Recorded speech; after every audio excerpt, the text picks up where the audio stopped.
On a stormy night, Bea wakes up out of the blue, hungry, craving for a midnight snack. She goes down to the kitchen, opens the fridge, and takes out some milk and snacks. While she was going back to her room, with her hands full, she heard a noise. It sounded like a chain being cut in half. She went back to her room, constantly looking back.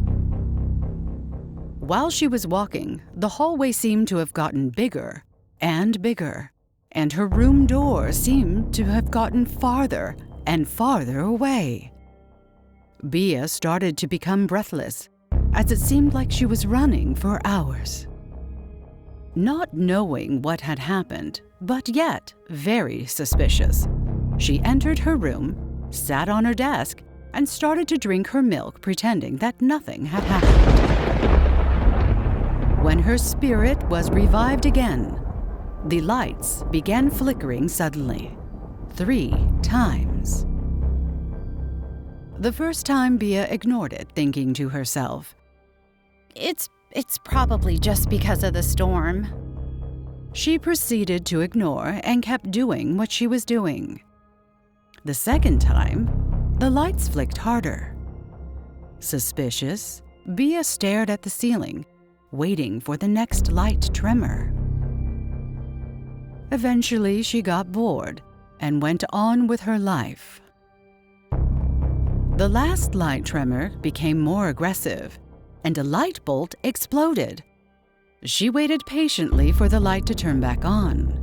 In the corner of the room, there was a dark figure looking quite like a person, but not fully. It looked like it was staring at her. As her anxiety rised, she got ready to cover herself under the blankets. The lights turned on. Thank God. I almost had a heart attack. What in the world was that? Am I going crazy?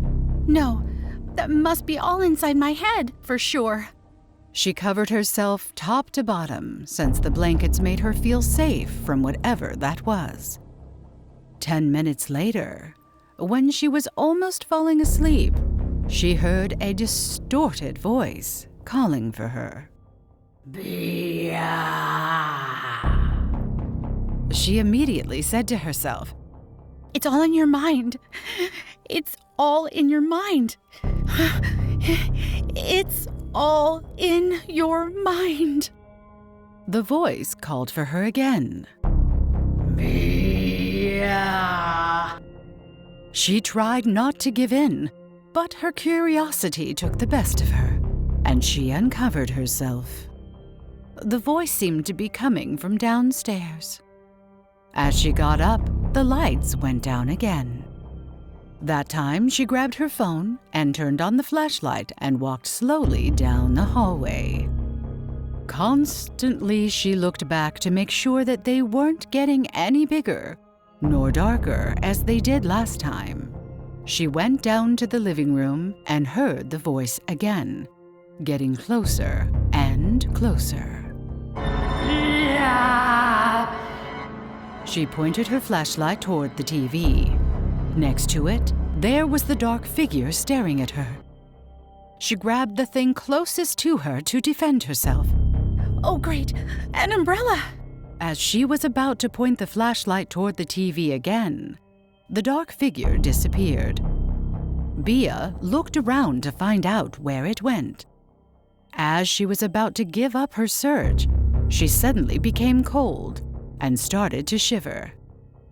Bea looked back and saw the dark figure behind her, up close.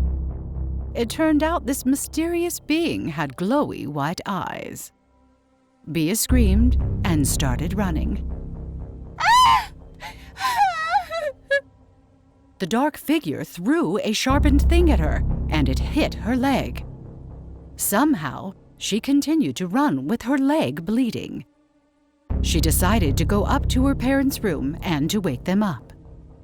The door was always a little bit hard to open, so she punched herself against the door until it opened. As it opened, she fell, bleeding and screaming. and saw her parents dead. They won't hear you. Oh, yeah? And why is that? Because they're dead. Funny thing, though, you'll die excited.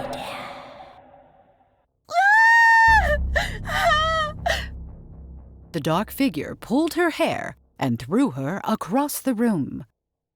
Weak, Bea managed to drag herself across the hallway to her room. The dark figure yelled her name and banged on the door. Bea! The dark figure managed to open the door and ran toward her with a kitchen knife. He began stabbing her multiple times.